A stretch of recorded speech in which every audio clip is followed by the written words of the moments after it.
Bueno, creo que Listo, ya ya, estamos. ya empezamos la grabación. Entonces, yo voy a salir y vas a empezar tú, Jimmy, ¿listo?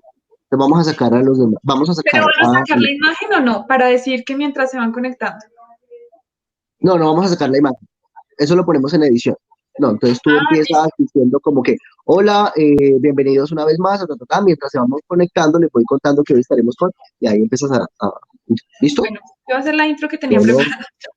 de una, ¿listo? Ujú. Se las dejamos. Ahí el logo.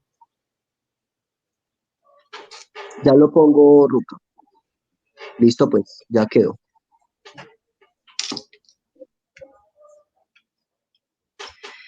Bueno, muy buenas tardes para todos y bienvenidos a este encuentro de Pesquisa Javeriana hablando con expertos. Mientras se van conectando nuestros... ¡Ay! Volvamos a empezar. Ya. Nuestra audiencia. Listo, ustedes me dicen.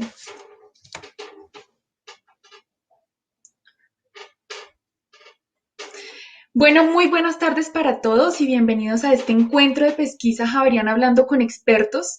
Mientras se van conectando todos ustedes y nuestra audiencia va llegando, les voy contando un poquito acerca del tema que nos convoca el día de hoy.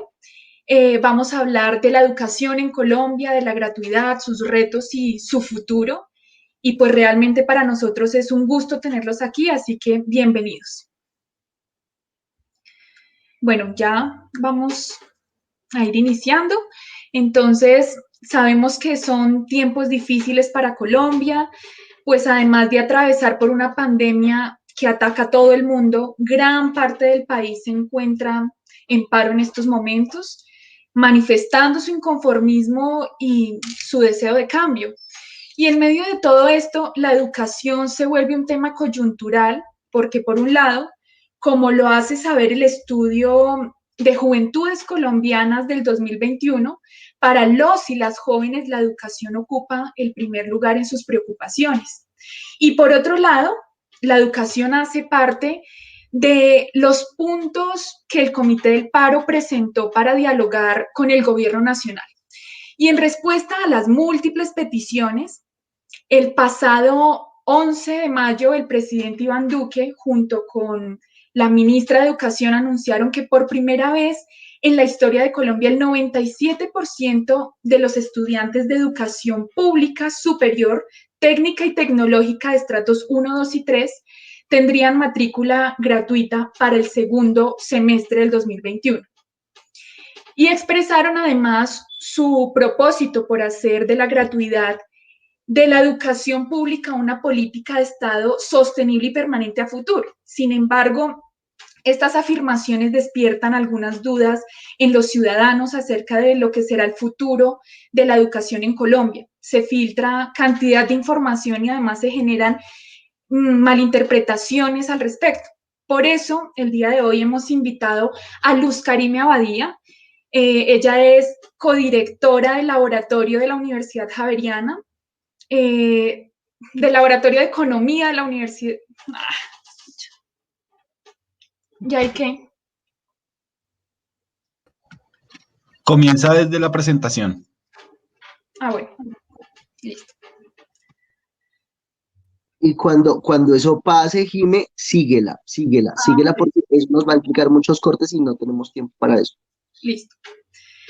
Por eso, el día de hoy hemos invitado a Luz Karime Abadía. Ella es codirectora del Laboratorio de Economía de la Educación de la Pontificia Universidad Javeriana. También es... Perdóname, los interrumpo.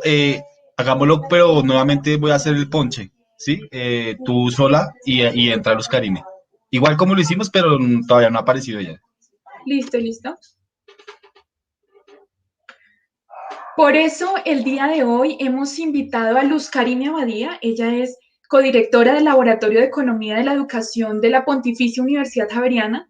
También es doctora en Economía y máster en Aplicaciones Empíricas y Políticas Económicas de la Universidad del País Vasco. Luz Karime, bienvenida y gracias por acompañarnos en este espacio.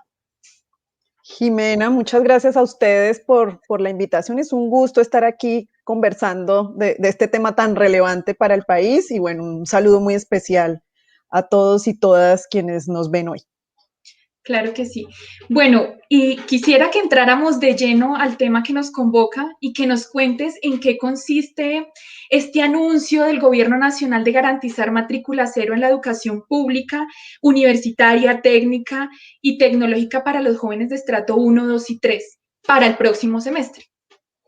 Bueno, pues es un anuncio que hace el gobierno nacional en esta coyuntura que, como tú bien decías, es una coyuntura bastante compleja de muchas peticiones por parte de la población y de los jóvenes, y es que la matrícula para el segundo semestre del año 2021, para aquellos que estén en instituciones de educación superior pública y que sean de estratos 1, 2 y 3, pues va a ser cero para ellos, quiere decir que no van a tener que pagar el valor de la matrícula que venían pagando.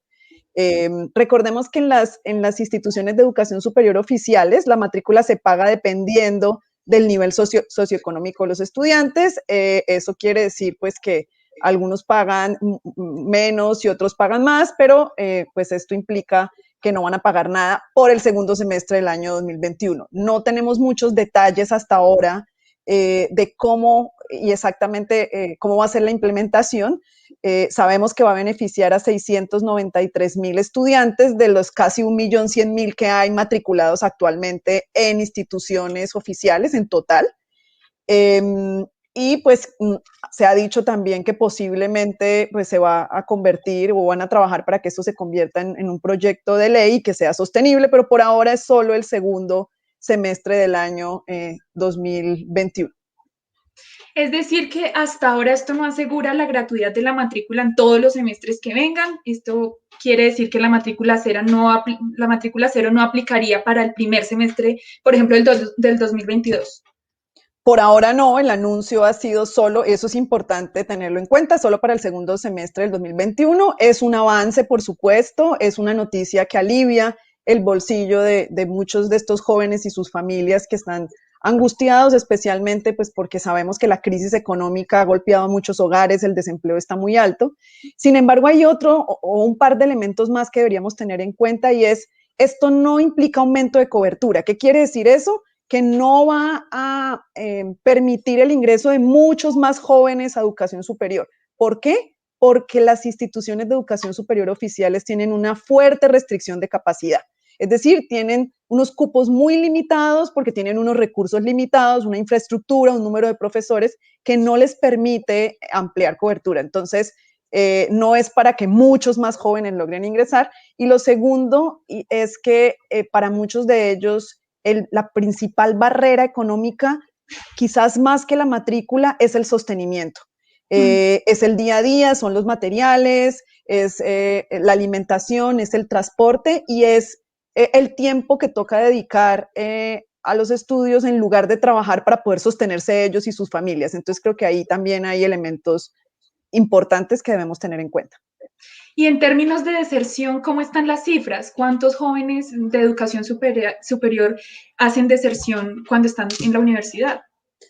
Bueno, es importante tener en cuenta, esa es una muy buena pregunta porque es bastante alta en Colombia. De todos los jóvenes entre 17 y 21 años que existen en Colombia, la mitad logra ingresar a educación superior, o sea, cerca de 2 millones de estudiantes. Y de ellos, de una corte que ingresa, casi el 40% deserta. Entre el primero y el 10º semestre. La deserción más alta está en los primeros semestres. Dentro de las causas están las restricciones financieras, la falta de recursos, no solo para la matrícula, sino para el sostenimiento, pero también para algunos de ellos deficiencias o malas bases que traen desde el colegio que les impiden rendir adecuadamente en la universidad. Claro, pero además de eso que tú mencionas, hay que hacer otra claridad porque hay desinformación al respecto acerca de la existencia de un decreto que ya, pues, supuestamente cobijaba la matrícula cero. Se trata del decreto 662 del 14 de mayo del 2020, por medio del cual se crea el Fondo Solidario para la Educación, entre otras medidas para mitigar la deserción en el sector educativo provocada por el coronavirus. Por favor, explícanos cuáles son las disposiciones reales de este decreto y si en efecto la matrícula cero ya estaba incluida aquí o si más bien se trataba de un proyecto de ley que aún no se había aprobado. En este proyecto de ley se crea un fondo con unos recursos para poder apoyar, más recursos para poder apoyar la financiación del sostenimiento, pues a través de lo que es Jóvenes en Acción, jóvenes de bajos recursos que reciben unos recursos pues para que puedan estudiar. Y además a través de ICETEX pues se ampliaron las posibilidades de crédito para que los jóvenes pues no desertaran en esta coyuntura de crisis económica. Algunas instituciones de educación superior ya habían implementado matrícula cero en el año 2020, pero todas no. Entonces, esta medida realmente lo que hace es, al menos para el segundo semestre de este año, universalizar esa matrícula cero para algunos jóvenes, y es aquellos que están en estrato 1, 2 y 3. Ahí es también importante tener en cuenta que si esto se va a volver algo permanente, no debería usarse el estrato porque no es un buen indicador para focalizar a aquellos de más bajos ingresos. Es decir, el estrato es una característica de la vivienda, no de los ingresos de las personas. Cuando hacemos esto, podríamos incluso estar generando incentivos a que personas se cambien de lugar de residencia para poder acceder a beneficios como estos. Entonces, pues, habría que mejorar la focalización en ese sentido. Claro. Y pues en esa misma línea, uno de los puntos del Comité del Paro en las negociaciones era precisamente este tema de la gratuidad de la matrícula, era una de las peticiones. ¿El anuncio que hace el presidente puede leerse como un logro? Pues es un logro definitivamente para estos jóvenes que vienen haciendo esta petición desde el 2019 con más fuerza y a raíz. Las matrículas en educación superior empezaron a disminuir desde el año 2016. Y entonces a raíz de esto y a raíz de que se les hacía cada vez más difícil tener opciones para poder ingresar, situación que agravó muchísimo el COVID-19, pues empiezan estas demandas. Entonces definitivamente pues es un logro que tienen pues estos jóvenes en su petición de gratuidad en educación superior para algunos de los estudiantes. Claro, y hago mención de esto porque pues la lista de necesidades en términos de educación en Colombia es enorme. Entonces, en ese sentido, ¿qué tan urgente es el tema de la gratuidad en esa lista respecto a las otras necesidades para generar un cambio estructural a esas problemáticas de base que tiene la educación en Colombia?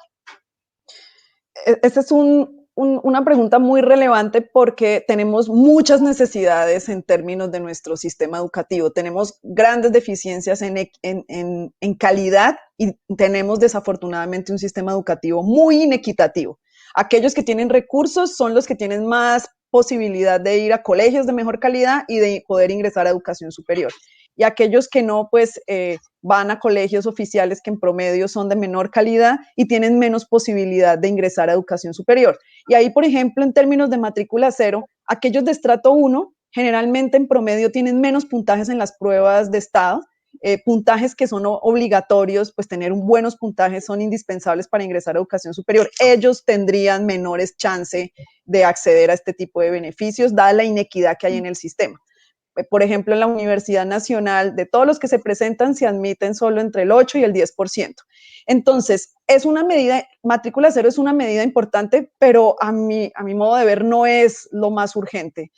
Lo más urgente, dadas las grandes carencias que tenemos y la restricción de recursos, sería invertir esos recursos en educación inicial, en educación preescolar, básica y media, porque además está demostrado que hay cosas que se deben aprender a temprana edad y que si no se aprenden a temprana edad ya después es muy difícil de adquirir ciertas habilidades socioemocionales y habilidades cognitivas. Y ahí es donde está el grueso de los problemas y además es más eficiente cuando se invierte en educación temprana. Corregir los problemas ya cuando en educación superior, que justo la deserción tiene que ver con eso, y un poco de nuestros problemas estructurales, pues quizás es tarde. Entonces, es un alivio, son pañitos de agua tibia, pero no estamos solucionando los problemas de fondo. Claro, con esto que tú nos dices, queda claro que no se trata solo de un tema de dinero y de gratuidad, sino de calidad, de inequidad y entendiendo que la educación, o bueno, que la educación básica y media es una urgencia en este momento y es a lo que debería apuntar el gobierno, también debemos ver que hay una gran brecha entre la educación pública y privada y la educación rural y urbana. ¿Qué acciones podrían realizarse para intentar reducir esa brecha? Bueno, entonces aquí hay que tener en cuenta que si estamos hablando de educación básica y media, que es donde están los rezagos más grandes en términos, por ejemplo, de educación pública y privada, colegios oficiales tienen en promedio menor desempeño y menor calidad que aquellos privados. Si en ese sentido se necesitan docentes de muy buena calidad para poder tener estudiantes muy bien preparados. Entonces, una de las políticas que hay que implementar en Colombia es atraer mejores estudiantes, los mejores, con las mejores habilidades hacia la profesión docente. Y es clave en Colombia porque desafortunadamente es como, no es una profesión que goza como de buen prestigio, entonces necesitamos pues ayudar a mejorar en general como la percepción que se tiene sobre lo que es ser docente para que muchos quieran ser docentes. Entonces hay que atraer a los mejores, hay que capacitarlos en habilidades, a los docentes en habilidades pedagógicas, pero también en cómo involucrar tecnología, herramientas tecnológicas en sus actividades de enseñanza. Ya nos dimos cuenta que era un rezago muy grande y que lo necesitamos con urgencia. Y necesitamos quizás dar un giro muy grande en términos de los métodos de enseñanza, y es que seguimos siendo muy tradicionales. Nuestros planes de estudio son como casi los mismos desde hace 50 años, en el sentido en que enseñamos de memoria, enseñamos conceptos, enseñamos asignaturas, en vez de enseñar habilidades. Y ahora lo que requiere el mercado laboral y el mundo y la sociedad con sus retos es formar en lo que se llaman, por ejemplo, las habilidades del siglo XXI. Hay que enseñar programación, hay que enseñar pensamiento crítico, comunicación asertiva, resolución de problemas, habilidades socioemocionales, más que estar recitando y aprendiéndonos cosas de memoria, que es un poco como está diseñado nuestro sistema educativo, sigue siendo muy tradicional. Y en educación superior, pues definitivamente también hay que mejorar calidad y cobertura y permanencia. Ya habíamos mencionado que la deserción era alta y eso es una ineficiencia muy grande del sistema. Bueno, las tareas están claras y tú las has dicho, pero antes de continuar quiero hacerle una invitación a las personas que nos están viendo y que nos están siguiendo en este momento a que hagan sus comentarios, sus preguntas y al final trataremos de contestar algunas de ellas si el tiempo nos da para eso. Y continuando con las preguntas, Luz Karime, mencionas algo de suma importancia y es el rol del docente y esa percepción que se tiene de él. No podemos olvidar a los maestros y de hecho este sábado 15 de mayo vamos a estar celebrando su día en Colombia y ellos también están allí en las calles manifestándose y también solicitando derechos y manifestando inconformidades. ¿Qué piden los maestros en el paro? ¿Cuáles son sus peticiones? Bueno, las peticiones, al menos desde el sindicato de maestros, porque creo que las peticiones están, digamos, manifestadas a través de FECODE, quizás, y me parece importante mencionar, no sabemos si es el clamor de los maestros, pero al menos del sindicato de maestros, pues son muchas. Dentro de ellas hablan de aspectos relacionados con violencia, su preocupación por las desapariciones, por los asesinatos de líderes sociales, de población civil, piden que, pues, rechazan una reforma al sistema de salud y manifiestan que no les han cumplido unos compromisos, un pliego de peticiones que han pactado en el año 2019, pero además están pidiendo que se adecúen todas las instituciones educativas, los colegios, en términos de infraestructura que se requiere para poder retornar a las aulas de clase. Que se acelere el proceso de vacunación. Algunos estaban pidiendo pues gratuidad también de matrícula de educación superior. Las peticiones son muchas y algunas de ellas vienen desde desde tiempo atrás. Es cierto que los maestros en esta coyuntura, muchos de ellos han hecho una labor pues heroica, a algunos les toca o les tocó asumir la educación remota sin preparación, sin que sus estudiantes estuviesen preparados. Hemos visto historias de maestros que realmente pues lo dan todo para poder seguir con sus actividades académicas, así sea de manera asincrónica. Están pues viviendo una situación difícil. La mayoría de ellos en el sector oficial tuvo que cambiar sus métodos presenciales por métodos asincrónicos de enseñanza, es decir, enviando guías por medio del chat o del correo electrónico, algunos incluso con radioteléfono para poder dar algunas explicaciones, y pues eso son retos muy, muy grandes, y por eso la urgencia de volver a la presencialidad. Sí, y esto me lleva más a preguntarte, en tu calidad de profesora e investigadora, ¿cómo analizas la actualidad de los maestros? Ya nos has dado unas puntadas, pero en esta coyuntura mediada no solo por el paro, sino por la pandemia, ahora la vacunación que el día de ayer inició para ellos, o entraron en esta línea de vacunación, la alternancia, la virtualidad, ¿cómo analizas tú la actualidad de la labor del docente en Colombia? Pues digamos que hay mucha heterogeneidad, ¿no? Entonces depende de si es un docente de un colegio oficial o privado o de una universidad. Ahí, digamos que ahí hay bastantes diferencias. En general, aquellos que les toca pues más difícil, digamos, porque están en unos contextos más retadores, son aquellos docentes en general de colegios oficiales, pues que de nuevo tuvieron que asumir unas clases o una enseñanza remota sin la preparación. Recordemos que el 60% de los estudiantes no contaba con computadora e internet en colegios oficiales. Entonces, pues como decía, han tenido que hacer esfuerzos enormes por tratar de adaptarse a la coyuntura con lo que tienen.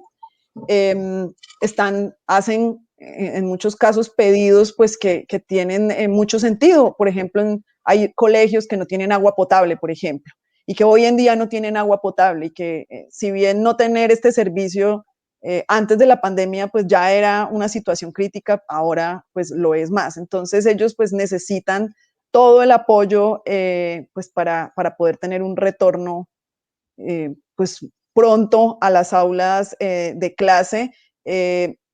Necesitan capacitación para poder estar muy preparados para estos modelos de alternancia o nuevos modelos de enseñanza que empiezan a volverse relevantes en el país, y no solamente por esta coyuntura, sino seguramente esto de la enseñanza remota o la enseñanza virtual va a seguir siendo pues importante, incluso cuando no estemos en pandemia. Esperemos que pronto sean todos vacunados. Necesitamos que todos los maestros, tanto de preescolar como de básica y media, tengan su vacuna pronto para que puedan retornar con tranquilidad y con mayor seguridad, especialmente aquellas instituciones pues, que están preparadas en términos de su infraestructura física. Entonces, digamos que en algunos casos es heroica la labor que desempeña. Sí, sabemos igual que estamos un poco retrasados en términos de vacunación, pero pues sí, es el ideal y ojalá que esto se logre de la mejor manera. Y en ese sentido, entonces, Luz Karime, ¿cuál debería ser el camino que debería tomar el gobierno nacional para atender a estas necesidades de los maestros? Bueno, lo primero y dada la coyuntura es identificar cuáles son las instituciones que todavía no cuentan con todas las medidas de bioseguridad para poder retornar y adecuarlas cuanto antes. Creo que es una medida urgente, y pues lograr que los maestros en aquellas instituciones que ya están preparadas, y ojalá aquellos que ya estén vacunados, pues que retornen a las aulas de clase, porque llevamos más de un año con los colegios cerrados y esto está teniendo efectos devastadores, quizás muchos de ellos irreparables en la vida de niños y niñas. Y creo que ni por paro ni por pandemia ya podemos seguir con los colegios cerrados. Entonces, ese es uno de los elementos. Lo segundo, como mencionaba antes, es que hay que reivindicar la profesión docente en Colombia. Hay que incluir mayores incentivos para que mejores profesionales y estudiantes quieran ser docentes, pero además aquellos que ya hacen parte del magisterio y que lo hacen muy bien, pues que hay que darles incentivos basado en buenas evaluaciones y en resultados cuando muestren progreso en sus estudiantes. Creo que esto es clave porque es cierto que en promedio los salarios de aquellos que están en las licenciaturas o en la profesión docente pues son menores que los salarios de otras profesiones en el país, y eso es clave para reivindicar la profesión. Otra de las políticas que es muy importante es dotar con herramientas tecnológicas a los colegios, de nuevo, no por la coyuntura necesariamente, sino porque es bien importante para hacer más eficiente y motivador el aprendizaje, y capacitar a los maestros en el manejo de estas herramientas va a ser clave para poder, en general, pues mejorar la calidad de la educación básica y media. Sí, pues en síntesis vemos la necesidad también de cambios en la metodología. Venimos de una metodología muy antigua en la que, como mencionaba Luz Karime, la memoria ha sido casi que ese elemento principal en lugar de aterrizarlo en experiencias, en conocimientos que permitan el desarrollo de habilidades en los estudiantes, también la reivindicación del rol del docente, los efectos y consecuencias que ha visibilizado la pandemia, pero que existían desde antes, rezagos en términos de tecnologías para las instituciones, ahora la necesidad de elementos de bioseguridad que protejan a los estudiantes y también a los profesores, la necesidad de una pronta vacunación para los docentes. Y bueno, creo que de esta manera vamos haciendo un cierre, pero queremos ver qué preguntas hay en el público y si tú nos lo permites, Luz Karime, pues realizar una de ellas, si te parece. Por supuesto. Bueno, entonces, por aquí hay una pregunta. A ver. Listo. Nos dice un joven, si hace un mes nos dijeron que teníamos un hueco fiscal, ¿por qué ahora se está garantizando matrícula cero? ¿De dónde saldría este dinero? Bueno, sí, es la pregunta que se están haciendo muchos colombianos, y es, claro, está relacionado con un anuncio que hizo el gobierno, específicamente el exministro, que decía que había caja en el país para pocas semanas, 6 o 7 semanas. Lo primero que hay que tener en cuenta es que este es un concepto contable y que le ocurre a la mayoría de las empresas y a los países, y es que, pues, digamos, efectivo, liquidez no siempre hay de manera, pues, como tan disponible, porque los recursos están invertidos en activos en general.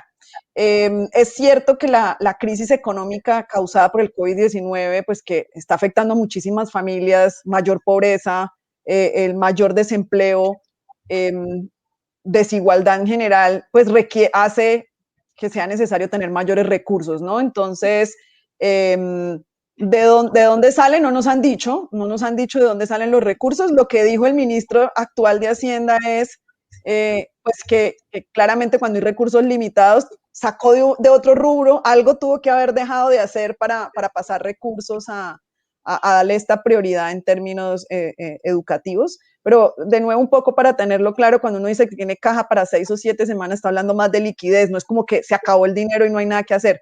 Obviamente se necesitan más recursos para política social, pues por la crisis, porque además la deuda está aumentando, entonces el pago de los intereses se hace cada vez más importante, y si el país no tiene más recursos, pues aumenta también el riesgo país, y hacen que si nos van a prestar, nos van a cobrar más por el recurso, entonces va a haber menos recursos para la política social. Entonces, definitivamente la tuvo que haber sacado de otro rubro, es decir, algo tiene que sacrificar, pero seguramente hay muchas posibilidades en el gasto del gobierno para hacerlo más eficiente en Colombia, y hay varios ejemplos de ello. Entonces, en ese sentido, si era, por ejemplo, en aspectos militares, pues 1000 veces preferible que se invierta en educación.